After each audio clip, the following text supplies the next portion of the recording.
मसीह के मित्रों, आज संसार में भौतिकतावाद के साथ एक और चीज बहुत तेजी से बढ़ रही है, वो है नास्तिकवाद। और हमें सचेत हो जाना चाहिए कि शैतान कितनी तेजी से लोगों को अपने ग्रिप में ले रहा है। वो सांसारिक मनोरंजन को इस तरीके से प्रस्तुत करता है, सांसारिक जीवन को इस तरीके से लोगों के सामने रखता है कि लोग आसानी से उसके चंगुल में फंस जाते हैं।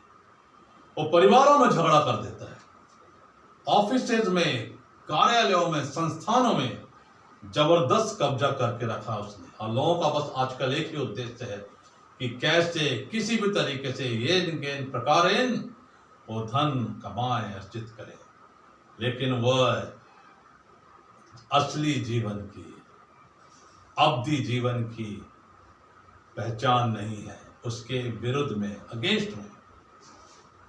और इब्रानियों की पुस्तक, उसका 10वां अध्याय और 37वां पद मैं आपके सामने रखना चाहता हूं कि जब ये सारी चीजें होने वाली हैं तो वचन हमें क्या समझाइश दे रहे हैं वचन के द्वारा प्रभु, क्योंकि अब बहुत ही थोड़ा समय रह गया है जबकि आने वाला आएगा और देर ना करेगा। प्रभु यीशु मसीह ने मत्ती में, लूका में अपने शिष्यों को अंत के दिनों में उनके दोबारा आगमन के पहले क्या क्या बातें होंगी वो बतलाया था। भूकंप होंगे, बड़े बड़े समुद्री तूफान आ चुके हैं, पृथ्वी पर महंगाई होगी, अकाल होगा, तबाहियां होंगी, प्राकृतिक विपदाएं होंगी, वो सारी चीजें हो रही हैं। और उसके साथ साथ वचन में भी लिखा है कि अधर्म के बढ़ने से बहुत से लोगों का प्रेम ठंडा पड़ जाएगा। और वैसा है,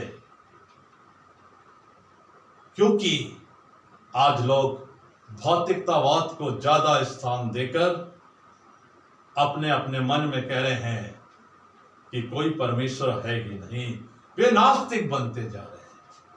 लेकिन याद रखिए, सारा संसार वो सृष्टिकर्ता सत्य और जीवित परमेश्वर ने बनाया है। मनुष्यों के बीच में अपने पुत्र को भेजा कि लोग जाने कि परमेश्वर कैसा है और उसके कार्य करने का तरीका कैसा है, उसकी वचन और शिक्षाएं कैसी हैं, और उसके अनुसार अपने जीवन का एक प्रारूप कैसा होगा, इस संसार के जीवन के बाद एक स्वर्गीय जीवन का स्वरूप कैसा होगा, यह सिखलाया है। उनकी प्रतिज्ञाएं हैं प्रभु यीशु मसीह की यूहन्ना 14 में, तुम्हारा मन व्याकुल ना हो, तुम पिता पर विश्वास रखते हो, मुझ पर भी विश्वास रखो, मैं तुम्हारे लिए जगह तैयार करने जाता हूं। I am going to prepare a place for you. अब थोड़ा ही, बहुत ही थोड़ा समय रह गया है। शैतान विनाश की ओर निरंतर बढ़ रहा है, इसलिए वो सारे हथियार अपना रहा है। आइए इस वचन को बड़ी गंभीरता से लें। पहली बात जो 36वें पद में लिखा है कि हमें धीरज धरना जरूरी है, परमेश्वर के कामों पर विश्वास करना जरूरी है, धीरज धरना जरूरी है कि वो आएगा। एक धन्य आशा जो हमें दी गई है, उस आशा पर हमें भरोसा रखना है। और लिखा है ताकि परमेश्वर की इच्छा को हम पूरी कर सकें और प्रतिज्ञा का फल पाएं। हर एक जन जो परमेश्वर पर, उसके वचनों पर आशा लगाए हुए धीरज धरता है, वो नाश नहीं होगा, वो अनंत जीवन का भागीदार है और उसे प्रतिज्ञा का फल मिलेगा। What a blessed announcement in the holy word of God! कितना आशीषित, कितनी आशीषित यह घोषणा है। 38वें पद में लिखा है, मेरा धर्मी जन विश्वास से जीवित रहेगा, और यदि वो पीछे हट जाए तो मेरा मन उससे प्रसन्न ना होगा। इसलिए अपने विश्वास को कमजोर ना पड़ने दे। प्रभु यीशु मसीह ने कहा है मैं आऊंगा, मतलब वो 100% आएंगे, वो जरूर आएंगे, और वो इस बार न्यायी बन के आएंगे, सबके कामों के अनुसार प्रतिफल देने आएंगे।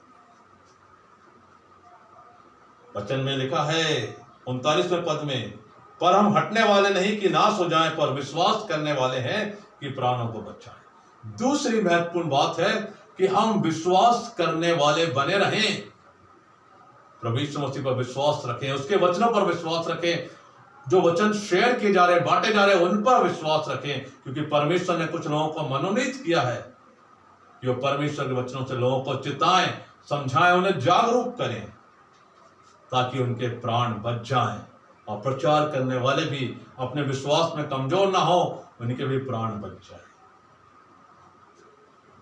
तीसरी और अंतिम बात जो मैं वचन से शेयर करना चाहता हूं, इब्रानियों 10:33 में लिखा है, कभी कभी तो यूं कि तुम निंदा और क्लेश सहते हुए तमाशा बने, और कभी यूं कि तुम उनके साजी हुए जिनकी दुर्दशा की जाती थी।